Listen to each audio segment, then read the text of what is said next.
Hello dear students, कैसे हैं आप लोग।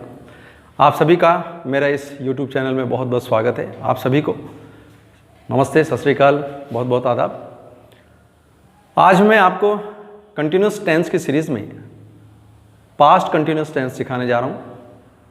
लेकिन उससे पहले मैं चाहूँगा कि जिन लोगों ने मेरा चैनल सब्सक्राइब नहीं किया है वो मेरा चैनल ज़रूर सब्सक्राइब कर दें और मेरे इस वीडियो को लाइक और शेयर ज़रूर करें प्लीज़। तो शुरू करते हैं पास्ट कंटिन्यूस। तो शुरू कर रहे हैं हम पास्ट कंटिन्यूस। तो जैसा कि मैंने आपको बताया था कि पास्ट कंटिन्यूस की क्या पहचान होती है। जैसे मेरे पहले वीडियो में मैंने आपको बताया था कि पास्ट का जो हिंदी अर्थ है या पास्ट का जो सूचक है वो था, थी और थे होता है, और कंटिन्यूस का होता है रहा, रही, रहे। तो इस तरह से हमने देखा कि किसी भी वाक्य के अंत में रहा था, रही थी, रहे थे आता है तो वो पास्ट कंटिन्यूस होता है। तो इस तरह से हम सबसे पहले सीखते हैं पास्ट कंटिन्यूस की हिंदी पहचान। तो हिंदी पहचान है इसकी कि हिंदी वाक्यों के अंत में रहा था, रही थी और रहे थे आता है। एग्जाम्पल लें यहाँ पर, जैसे नदी बह रही थी। देखिए रही थी आया। दूसरा वाक्य देखिए, मेरी बहन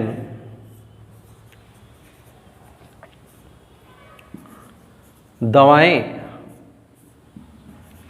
ले रही थी, या मेरा भाई दवाएं ले रहा था।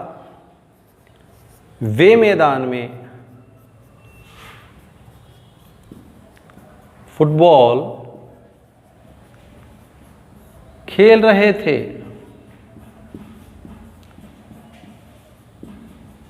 तो देखो रहा था, रही थी, रहे थे आ रहा है। चौथा वाक्य देखिए, मैं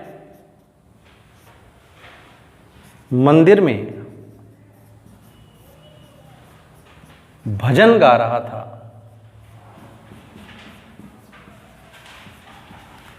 तो इस तरह से हमने देखा कि हिंदी वाक्यों के अंत में रहा था, रही थे, रहे थे आता है तो वो होता है पास्ट कंटिन्यूअस।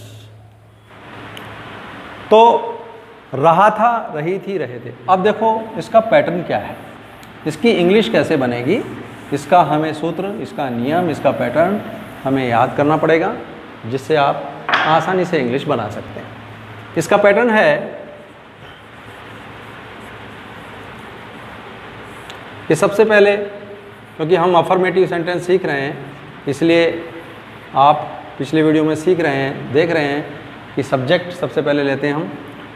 यहाँ पर क्योंकि पास्ट कंटिन्यूस टेंस है और पास्ट कंटिन्यूस की हेल्पिंग वर्ब होती है वाज या वर, तो सब्जेक्ट के जस्ट बाद हमें लगाना है वाज वर। उसके बाद वर्ब की फर्स्ट फॉर्म, उसके साथ हमें आईएनजी जोड़नी है, उसके बाद ऑब्जेक्ट और उसके बाद अदर। शेष जो बचता है वो हमें लास्ट में लिखना है। सीखने वाली बात यह है कि वाज और वर हमें कहाँ लगाना है। तो इसका आप नियम याद रखिए कि वाज वर का प्रयोग मैं आपको बता रहा हूँ कहाँ कहाँ हमें वाज वर लगाना है। ध्यान रखिए, आई यानी जो मैं होता है, इस आई के साथ वाज लगता है। तो आई के साथ हमें लगाना है क्या, वाज। आई के साथ वाज लगाओ। दूसरी बात आपको ध्यान रखनी है कि जो एक वचन करता होता है, एक वचन करता यानी एक वचन का जो सब्जेक्ट होता है, इसके अलावा एक वचन के जो प्रोनाउन की हम बात करें तो जैसे ही है, शी है, इट है, कोई भी एक वचन का नाम आ जाए उसके साथ भी हमें किसका प्रयोग करना है, वाज का प्रयोग करना है। तीसरा आप ध्यान रखिए, बहुवचन कर्ता जो होते हैं उनके साथ आपको वर्ब का प्रयोग करना है। इसके अलावा यू, वी, यू यानी तुम, वी यानी हम, और दे यानी वे, इनके साथ आपको प्रयोग करना है किसका? वर्ब का प्रयोग करना है। तो इस तरह से मुझे उम्मीद है वाज वर्ब का प्रयोग आपके समझ में आ गया होगा। अब इस सेंटेंस को बनाइए। देखो, नदी बह रही थी, इसमें एक वाक्य और लेना चाहता हूं मैं हिंदी का, ठंडी हवा बह रही थी। इन दोनों सेंटेंस को अपन कहेंगे, नदी बह रही थी और ठंडी हवा बह रही थी। देखिए, इसमें सब्जेक्ट है नदी, वर्ब है बहना, ऑब्जेक्ट इसमें है नहीं। नदी को क्या कहेंगे? सब्जेक्ट हमने लिया रिवर, उसके बाद हमें क्या प्रयोग करना है? वाज वर्ब का। नदी क्योंकि एक वचन है इसके लिए वाज का प्रयोग हुआ। उसके बाद वर्ब देखिए बहना, तो देखो बहना यहां भी आ रहा है, बहना यहां भी आ रहा है, लेकिन दोनों में फर्क है। नदी जो बहती है उसके लिए प्रयोग करते हैं हम बहने के लिए फ्लो, और हवा जो बहती है उसके लिए हम करते हैं ब्लो। तो यहां पर हम करेंगे रिवर वाज फ्लोइंग, क्योंकि ऑब्जेक्ट इसमें है नहीं। इसको अगर अपन ट्रांसलेट करें तो सब्जेक्ट है यहां पे ठंडी हवा, यानी कूल एयर। ठंडी हवा मतलब कूल एयर, ये सब्जेक्ट है अपना। उसके बाद वाज वर्ब लगाया, ठंडी हवा वाज, क्योंकि हवा हमेशा एक वचन ही होगी। और वर्ब क्या है? बहना, और बहना यहां होगा ब्लो ना, यानी ब्लोइंग, आईएनजी जोड़ेंगे उसमें हम। कूल एयर वाज ब्लोइंग, यहां हमने लिया रिवर वाज फ्लोइंग। आगे देखिए, मेरी बहन दवाएं ले रही थी, यहां पे सब्जेक्ट देखिए कौन है? मेरी बहन। वर्ब क्या है? लेना। ऑब्जेक्ट क्या है? दवाएं। बनाए इसकी इंग्लिश। सब्जेक्ट है माई सिस्टर, वाज वर्ब में से, क्योंकि मेरी बहन एक वचन है इसलिए वाज। वर्ब क्या है? लेना, टेक। टेक के साथ हम जोड़ देंगे आईएनजी। पिछले वीडियो में मैंने आपको बताया था जिस वर्ब के साथ ई लगा हो, आईएनजी लगाते वक्त हमें ई हटा देना पड़ता है। तो my sister was taking, object क्या है? क्या ले रही थी? दवाएं, यानी मेडिसिन। तो my sister was taking medicine. आगे चलिए, वे मैदान में फुटबॉल खेल रहे थे, सब्जेक्ट हमने लिया वे यानी दे। वाज वर्ब में से दे क्योंकि बहुवचन है इसलिए क्या लग गया? वर, देवर। और वर्ब क्या है? खेलना, प्ले, आईएनजी जुड़ गई प्लेइंग। ऑब्जेक्ट क्या है? क्या खेल रहे थे? फुटबॉल। और फिर क्या बच गया? शेष क्या रह गया? मैदान में, यानी इन द ग्राउंड। तो ये इंग्लिश बन गई इसकी, they were playing football in the ground. आगे चलिए, मैं मंदिर में भजन गा रहा था, सब्जेक्ट लिया मैंने मैं। वाज वर्ब में से आई के साथ क्या लगाएंगे हम? वाज। वर्ब क्या लिया? गाना, सिंग। सिंग के साथ आईएनजी और जुड़ेगी, सिंगिंग। ऑब्जेक्ट क्या है? क्या गा रहा था? भजन। भजन को भजन ही कहेंगे। और बच क्या गया? मंदिर में, इन टेम्पल। तो इस तरह से हमने देखा कि ये हमारा वाज वर्ब का प्रयोग है। सब्जेक्ट वाज वर्ब, वर्ब की फर्स्ट फॉर्म के साथ आईएनजी, ऑब्जेक्ट और अदर। तो ये हिंदी के सेंटेंस हमने देखे, अफर्मेटिव सेंटेंस। अंग्रेजी की पहचान और हम अब सीखेंगे। तो अंग्रेजी पहचान क्या है पास्ट कंटिन्यूअस की? अंग्रेजी में इसका प्रयोग कहाँ कहाँ होता है, कैसे होता है, ये हम सीखते हैं। तो पास्ट कंटिन्यूअस की हम सीखेंगे अब अंग्रेजी पहचान।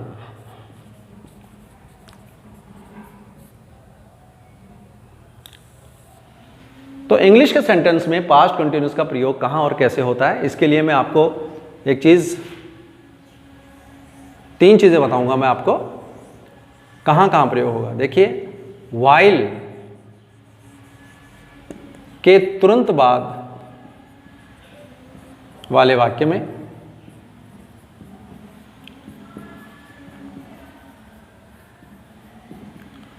व्हाइल का मतलब यहां अर्थ है जब। इसके अलावा जिस वक्त, जिस समय।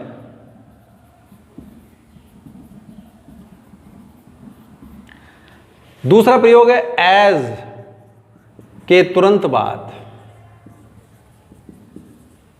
इसके अलावा वैन, इस वैन का अर्थ भी जब ही है,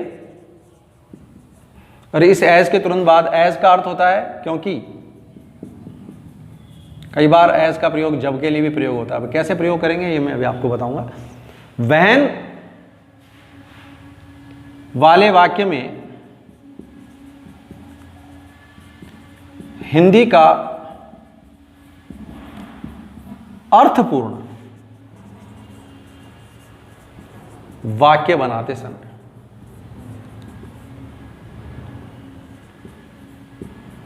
अब इन तीनों का एग्जाम्पल मैं आपको समझा रहा हूं कि कैसे इसका प्रयोग करेंगे। इसका एग्जाम्पल आप देखिए। ये आमतौर पर खालिस्तान या fill, correct form of the verb या गैप फिलिंग में इसका प्रयोग होता है। आप देखिए एग्जाम्पल, देखिए मैं आपको लिखा रहा हूं। वाइल आई, खालिस्तान कोष्टक में आ गया cross the road, I fell down.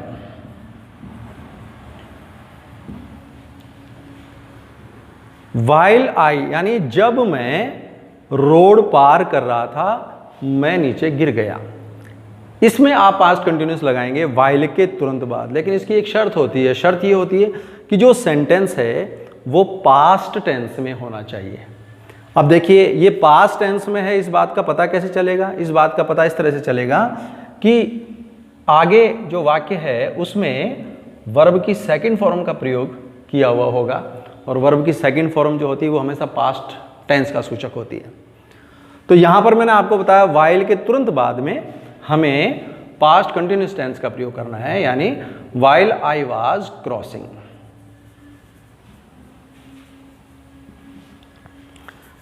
यह जरूरी नहीं है कि वाइल हमेशा शुरू में आए, वाइल बीच में भी आ सकता है।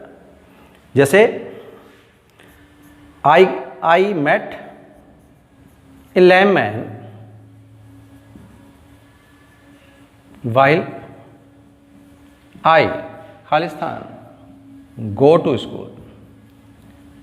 यानी जब मैं स्कूल जा रहा था मैं एक लंगड़े आदमी से मिला, या स्कूल जाने के दौरान या जाते समय या जिस समय मैं स्कूल जा रहा था उस समय मैं एक लंगड़े आदमी से मिला। तो देखिए यहाँ पर मैट वर्ब की सेकंड फॉर्म आ रही है, वहाँ हमें कंटिन्यूस टेंस का प्रयोग करना है। वाइल के जस्ट बाद में वाज गोइंग।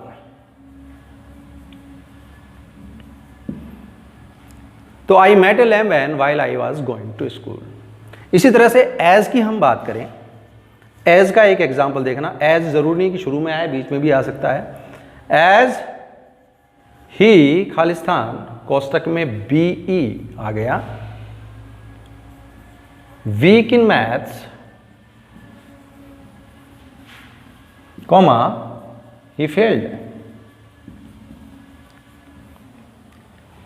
तो एज के तुरंत बाद में आपको पास्ट कंटिन्यूअस टेंस का प्रयोग करना है, और शर्त यह है कि वाक्य पास्ट में होना चाहिए। और पास्ट में दिखाई दे रहा होगा आपको फेल्ड आ रहा है, वह फेल हो गया। यहां पर अर्थ है क्योंकि वह गणित में कमजोर था इसलिए वो फेल हो गया। अब यहां पर आप देखिए बीई का मतलब क्या है। यहां बीई का मतलब जब भी कोष्टक में बीई आ जाए तो इसका अर्थ होता है कि यहां पर आपको हेल्पिंग वर्ब लगानी है, क्योंकि यहां पर पास्ट कंटिन्यूअस टेंस का प्रयोग करना है, और पास्ट कंटिन्यूअस टेंस की हेल्पिंग वर्ब होती है वाज या वर। तो as he was, only was लगाना है आपको यहां पे। As he was weak in maths he failed. तो इस तरह से एज और वाइल में आप पास्ट कंटिन्यूअस टेंस का प्रयोग कर सकते हैं। इसी तरह देखिए एक सेंटेंस और लिखा, a thief entered the house when she, Khalistan, sleep। यानी एक चोर घर में घुस गया जब वो सो रही थी। हिंदी अर्थ बनाते हुए, तो a thief entered the house when she was sleeping.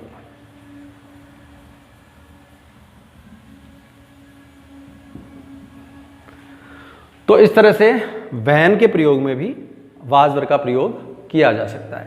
तो खास तौर पर एज और वाइल में आप ध्यान रखिए पास्ट कंटिन्यूस का प्रयोग ज़्यादा आता है, लेकिन कई बार वहन में भी हिंदी का अगर सही अर्थ बनाएं, रहा था रही थी, अगर उसमें जोड़ें किसी भी सेंटेंस में पहले वाक्य में या बाद में वाक्य में, तो वहाँ जहाँ भी रहा था, रही थी, रहे थे जोड़ करके हिंदी का सही अर्थ बन रहा है, वहाँ हम पास्ट कंटिन्यूस टेंस का प्रयोग कर सकते हैं। तो ये थी पास्ट कंटिन्यूस की अंग्रेजी पहचान।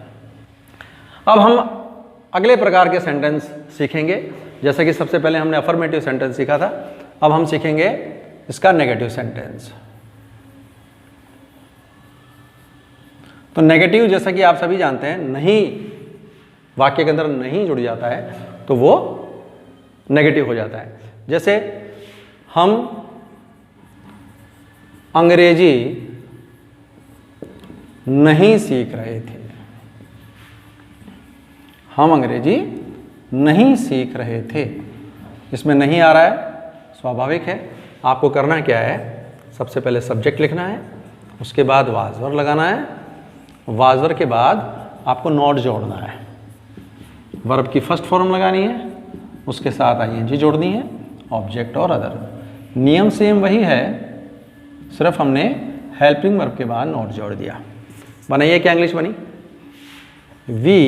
वी क्योंकि बहुवचन है इसलिए क्या लगेगा, वर, वी वर नॉट।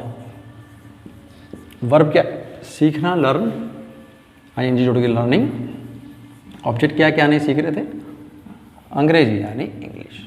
तो इस तरह से आप नेगेटिव सेंटेंस 2, 4, 5 बनाने की प्रैक्टिस कीजिए। अगले प्रकार का वाक्य होता है, वो होता है इंटेरोगेटिव। क्योंकि पिछले वीडियो में मैंने आपको बहुत अच्छी तरह से समझाया हुआ है, इसलिए एक एक एग्जाम्पल में मुझे उम्मीद है आपके समझ में आ जाएगा। इंटेरोगेटिव में आपको शुरू में क्या लगाना है, क्या वे टेबल पर कूद रहे थे।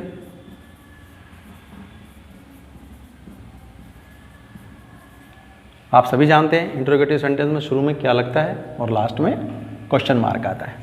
पैटर्न इसका क्या है, पैटर्न वही जो पिछले वीडियो में हम देखते आए हैं कि इंटरोगेटिव सेंटेंस में हमेशा हेल्पिंग वर्ब जो होती है वो शुरू में लग जाती है, वाज वर्ब। तो was verb plus subject plus verb की फर्स्ट फॉर्म के साथ ING, object and other, last में क्वेश्चन मार्क आपका है। बनाइए इंग्लिश। वाज वर्ब में से क्या लगेगा, इसके लिए सब्जेक्ट वे, क्योंकि बहुवचन है इसलिए किसका प्रयोग होगा, वर का। वर दे, वर्ब क्या है, कूदना, जंप, जंप के साथ आईएनजी लगा दें, जंपिंग, वर दे जंपिंग। और फिर बच के आ गया टेबल पर के लिए कौन सा प्रीपोजिशन आता है, on the table, question mark. Were they jumping on the table. ये इस तरह के वाक्य आप बनाइए इंटरोगेटिव। अगले प्रकार का वाक्य होता है इंटेरोनेगेटिव, यानी इस इंटरोगेटिव सेंटेंस में यानी प्रश्नात्मक वाक्य में अगर हम नहीं और जोड़ दें तो वो इंटेरोनेगेटिव होता है। जैसे क्या सरला मेहमानों के लिए चाय नहीं बना रही थी।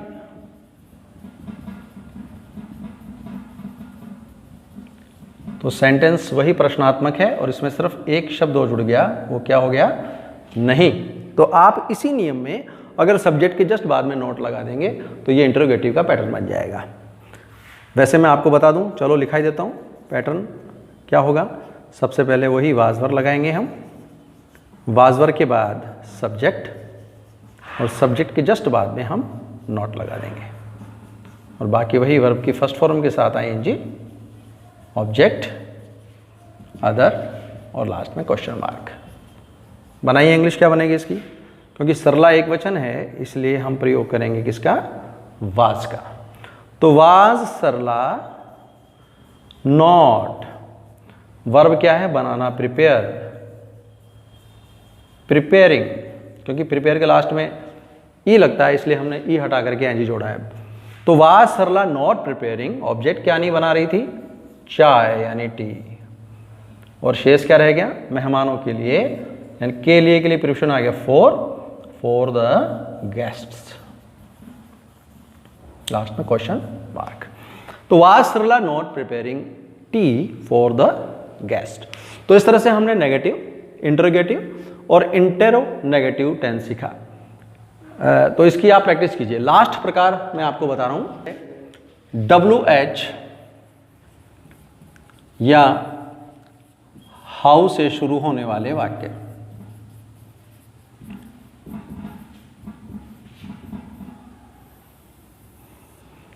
एक 2-3 एग्जाम्पल लेते हैं हम। वे कमरे में क्या कर रहे थे?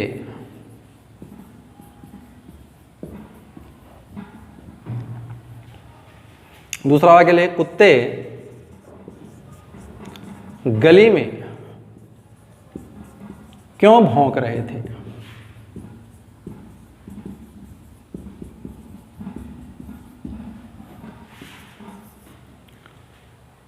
गोविंद गांव कब आ रहा था? तो यहां अगर तीनों प्रकारों में आप देखें, WH का वर्ड है, क्या मतलब व्हाट, यहां पर क्यों यानी वाई, कब यानी when.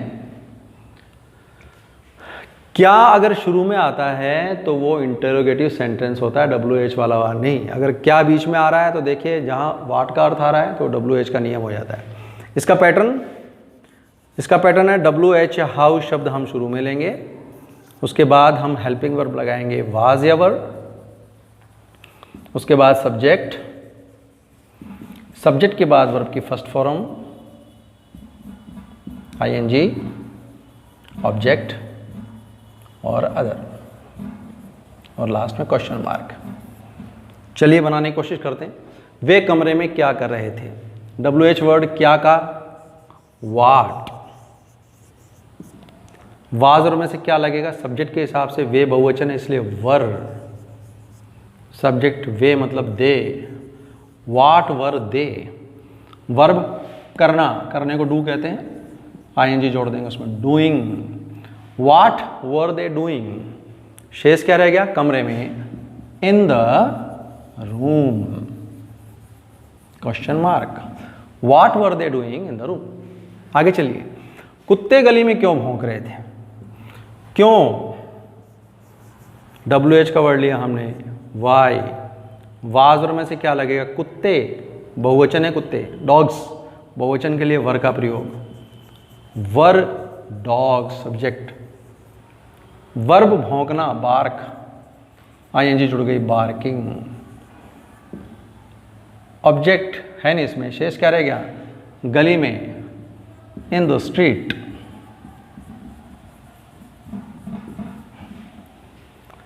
Why were dogs barking in the street? आगे चलिए, गोविंद गांव कब आ रहा था? WH का वर्ड लिया हमने, कब यानी when। वाजर में से क्या लगेगा? गोविंद के लिए वाजर का प्रयोग है, गोविंद एक वचन है इसलिए वाज, सब्जेक्ट गोविंद है ही। when was Govind. वर्ब है आना, कमिंग या अराइविंग, कम, कमिंग। कम में ई आता है इसलिए हमने ई हटा दिया, ING। when was Govind coming. Object कहाँ आ रहा था? ऑब्जेक्ट इसमें है नहीं, शेष रह गया टू विलेज। शेष की जगह हम टू विलेज लिखेंगे, क्वेश्चन मार्क। तो इस तरह से आप कोशिश कीजिए WH या हाउ वर्ड्स के सेंटेंस बनाने की, और जो भी प्रकार मैंने आपको सिखाया उसको आप कोशिश करें सीखने की, प्रैक्टिस करने की। अगर कुछ समझ में नहीं आए तो आप कमेंट बॉक्स में मुझसे पूछ सकते हैं। तो मुझे उम्मीद है कि मेरा ये वीडियो आपको समझ में आया होगा, और मेरे वीडियो को लाइक और शेयर ज़रूर करें प्लीज़। Thank you.